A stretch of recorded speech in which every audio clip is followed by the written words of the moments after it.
Hello students. अभी जो NEET का एग्ज़ाम हुआ था आपका 4 मई को, तो मैंने कुछ टॉपिक्स आपको बताए हैं जो आपके सीबीएसई सिलेबस में नहीं पढ़ाए जाते, लेकिन उनके क्वेश्चंस नीट एग्ज़ाम में, क्योंकि नीट के सिलेबस में है और वो नीट के एग्ज़ाम में वो क्वेश्चंस पूछे जाते हैं। तो कुछ बच्चों को प्रॉब्लम ये होती है कि उन्होंने नीट सीबीएसई वाले सिलेबस में तो तैयार किया नहीं है उसको, और वहाँ पर जब सीबीएसई में तैयार नहीं किया है लेकिन नीट में एग्ज़ाम में क्वेश्चन पूछे जा रहे हैं। देखिए, मैं एग्जांपल मैंने आपको लिए जो है, इसमें से जो सेट 45 था उसमें से सारे क्वेश्चंस कलेक्ट किए। सेट 45 का क्वेश्चन नंबर 25 है वर्नियर के कैलिपर्स के मेजरमेंट का।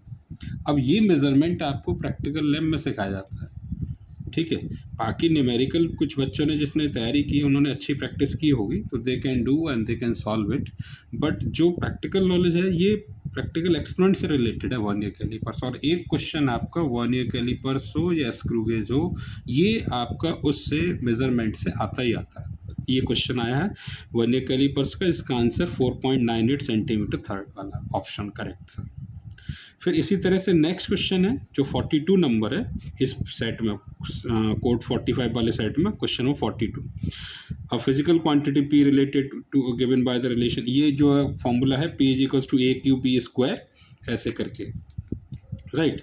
तो अब इसमें इसका आंसर भी जो है 13% है। और जिन बच्चों ने तैयारी की है, ठीक है, और जिन बच्चों ने पुरानी वाली अगर एनसीईआरटी बुक पढ़ी होगी तो उस बुक का ही ये क्वेश्चन है, सेम डेटो क्वेश्चन है, और उस बुक में क्वेश्चन नंबर भी 13 था ये, और आंसर भी 13% है इसका, ठीक है। और बड़ा इजी कैलकुलेशन। लेकिन अगर आपने वहाँ सीबीएसई वाले सिलेबस से तैयार नहीं किया है, मतलब उसमें पढ़ाई नहीं है, वहाँ टॉपिक नहीं था, तो फिर मुश्किल हो जाएगी।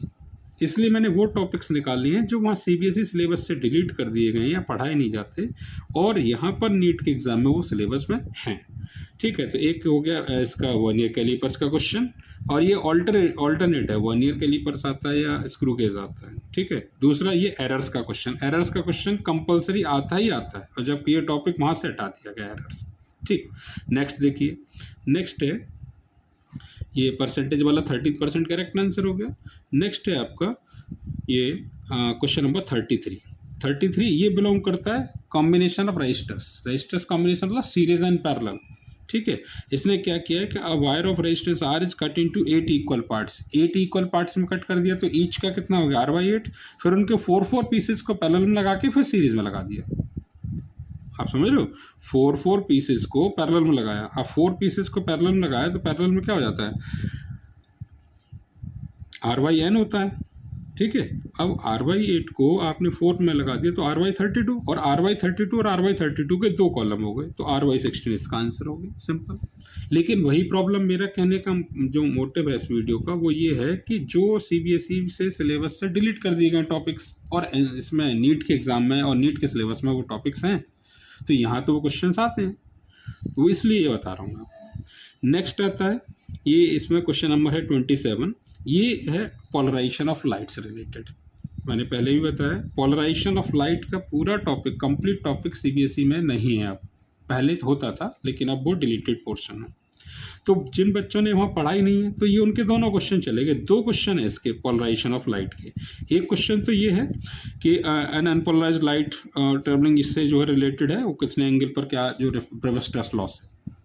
दूसरा जो क्वेश्चन है वो ये क्वेश्चन है कि 2 क्रॉस्ड पोलराइड्स होते हैं और उनके बीच में थर्ड पोलराइड लगा देते हैं, तो इंटेंसिटी कितनी रिसीव होगी, इसका I0/8 आंसर है।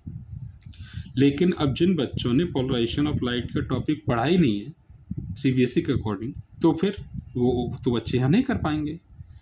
तो मेरा जो मोटिव है इन पॉइंट्स को बताने का वो ये है कि आपको क्या पढ़ना जरूरी है। ऐसे कई टॉपिक्स हैं, जो 4-5 टॉपिक्स हैं जो सीबीएसई में से नहीं, मतलब वहाँ से हटा दिए गए हैं या वहाँ नहीं पढ़ाए जाते, और यहाँ पर नीट के सिलेबस में वो हैं, और यहाँ क्वेश्चंस रेगुलर आते हैं।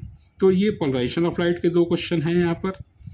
ऊपर सीरीज पैरेलल का एक क्वेश्चन मैंने बताया, 2 क्वेश्चन आपका, एक एरर का और एक मेजरमेंट का, ठीक। और एक लास्ट, ये सबको विदित है, वो लास्ट क्या है, ये रहा आपका लॉजिक गेट्स। ये भी मैं पहले बता चुका हूँ, सीबीएसई में से डिलीटेड है, ये सीबीएसई में नहीं है ये सिलेबस में पार्ट, और वहाँ पढ़ाया भी नहीं जाता, इसलिए बच्चों को तैयारी नहीं हो पाती। लेकिन नीट के सिलेबस में है ये, और नीट में हर बार क्वेश्चन आता ही आता है। ये भी क्वेश्चन आया है, ये कॉम्बिनेशन ऑफ गेट्स से है। लॉजिक गेट्स होते हैं, लॉजिक गेट्स के कॉम्बिनेशन ऑफ गेट्स से क्वेश्चन है। तो इसमें ये बबल जैसे लगा दिए तो और के आगे बबल है, ये नॉर है, और ये एंड के आगे बबल लगा दिए तो ये नैंड एंड हो गया, और ये नॉर है और ये नैंड है, ठीक है। और इन दोनों को फिर यहाँ कंबाइन करके फिर एंड में दे दिया, तो फाइनल जो रिजल्ट है इसका वो नॉर है। आई होप वीडियो थोड़ा सा सही लगा हो आपको। मोटिव सिर्फ इतना है कि कुछ टॉपिक्स ऐसे हैं जो सीबीएसई में से डिलीट कर दिए गए हैं, ठीक है, और वहाँ नहीं पढ़ाए जाते, और उन टॉपिक्स में से क्वेश्चन नीट में, क्योंकि नीट के सिलेबस में वो टॉपिक्स हैं, तो नीट में वो क्वेश्चंस आते ही आते हैं, और ये वो टॉपिक्स हैं इनमें से हर बार आता है। लॉजिक गेट का क्वेश्चन हर बार आता है। पोलराइजेशन के यहाँ 2 क्वेश्चन आपको अभी दिख ही रहे हैं। सीरीज पैरेलल का ये क्वेश्चन दिख रहा है, और सीरीज पैरेलल मीटर बेस में भी यूज होता है। देखिए इनडायरेक्टली मीटर बेस में जब आप उसको मिडिल आर्म को, जब उसमें करंट फ्लो नहीं करता, पोटेंशियल डिफरेंस सेम हो जाते हैं टर्मिनल्स के, तो वहाँ उसको भी तो सॉर्ट आउट हम सीरीज पैरेलल से ही करते हैं। और ये एरर का क्वेश्चन हो गया, परसेंटेज एरर का, और ये मेजरमेंट का। आई होप समझ आया होगा। Thank you.